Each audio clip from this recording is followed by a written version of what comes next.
नमस्कार। आज हम बात करेंगे गीता के 6वें अध्याय के श्लोक क्रमांक 41, 42 एवं 43 के बारे में। प्राप्य पुण्यकृतां लोकानुषित्वा शाश्वतीः समाः शुचीनां श्रीमतां गेहे योग भ्रष्टो अभिजायते। असफल योगी पवित्रात्माओं के लोकों में अनेकानेक वर्षों तक भोग करने के बाद या तो सदाचारी पुरुषों के परिवार में या कि धनवानों के कुल में जन्म लेता है।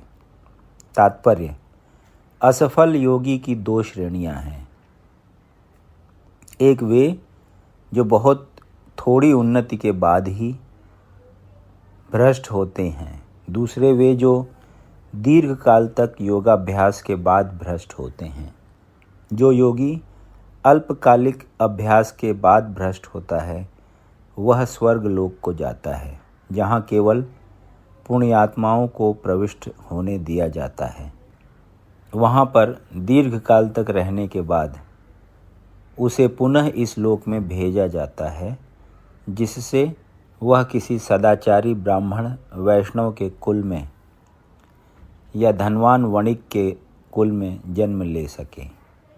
योगाभ्यास का वास्तविक उद्देश्य कृष्ण भावनामृत की सर्वोच्च सिद्धि प्राप्त करना है, जैसा कि इस अध्याय के अंतिम श्लोक में बताया गया है।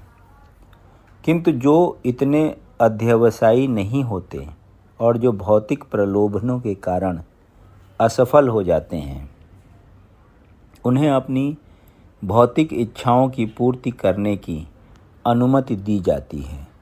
तत्पश्चात उन्हें सदाचारी या धनवान परिवारों के संपन्न जीवन बिताने का अवसर प्रदान किया जाता है। ऐसे परिवारों में जन्म लेने वाले इन सुविधाओं का लाभ उठाते हुए अपने आप को पूर्ण कृष्ण भावनामृत तक ऊपर ले जाते हैं। अथवा योगिनामेव कुले भवति धीमताम् एतद्धि दुर्लभतरं लोके जन्म यदीदृशम्। अथवा यदि दीर्घ काल तक योग करने के बाद असफल रहे, वह ऐसे योगियों के कुल में जन्म लेता है जो अति बुद्धिमान हैं। निश्चय ही इस संसार में ऐसा जन्म दुर्लभ है।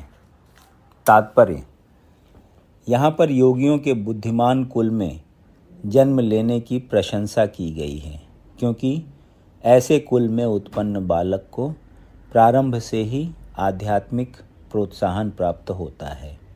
विशेषतया आचार्यों या गोस्वामियों के कुल में ऐसी परिस्थिति है।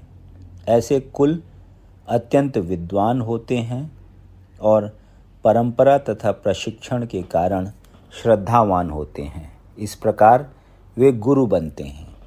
भारत में ऐसे अनेक आचार्य कुल हैं, किंतु अब वे अपर्याप्त विद्या तथा प्रशिक्षण के कारण पतनशील हो चुके हैं। भगवत कृपा से अभी भी कुछ ऐसे परिवार हैं जिनमें पीढ़ी दर पीढ़ी योगियों को प्रश्रय मिलता है।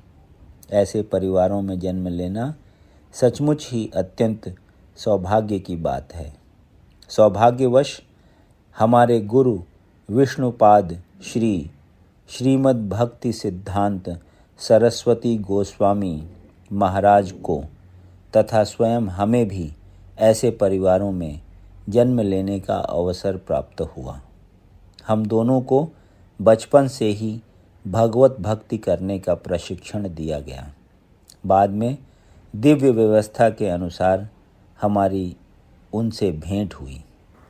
तत्र तम बुद्धि संयोगम लभते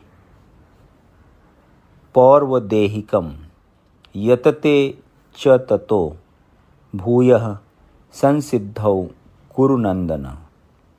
हे कुरुनंदन, ऐसा जन्म पाकर वह अपने पूर्व जन्म की दैवी चेतना को पुनः प्राप्त करता है और पूर्ण सफलता प्राप्त करने के उद्देश्य से वह आगे उन्नति करने का प्रयास करता है।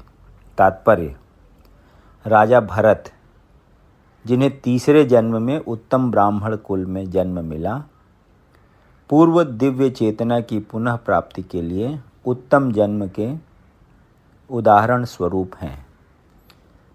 भरत विश्व भर के सम्राट थे और तभी से यह लोक देवताओं के बीच भारतवर्ष के नाम से विख्यात है।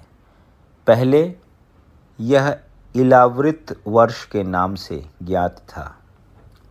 भरत ने अल्पायु में ही आध्यात्मिक सिद्धि के लिए संन्यास ग्रहण कर लिया था, किंतु वे सफल नहीं हो सके। अगले जन्म में उन्हें उत्तम ब्राह्मण कुल में जन्म लेना पड़ा और वे जड़ भरत कहलाए, क्योंकि वे एकांतवास करते थे तथा किसी से बोलते न थे। बाद में राजा रहुगण ने इन्हें महानतम योगी के रूप में पाया। उनके जीवन से यह पता चलता है कि दिव्य प्रयास अथवा योगाभ्यास कभी व्यर्थ नहीं जाता। भगवत कृपा से योगी को कृष्ण भावनामृत में पूर्ण सिद्धि प्राप्त करने के बारंबार सुयोग प्राप्त होते रहते हैं।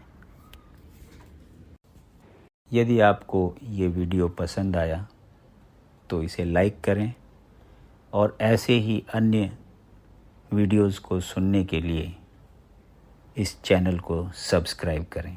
धन्यवाद।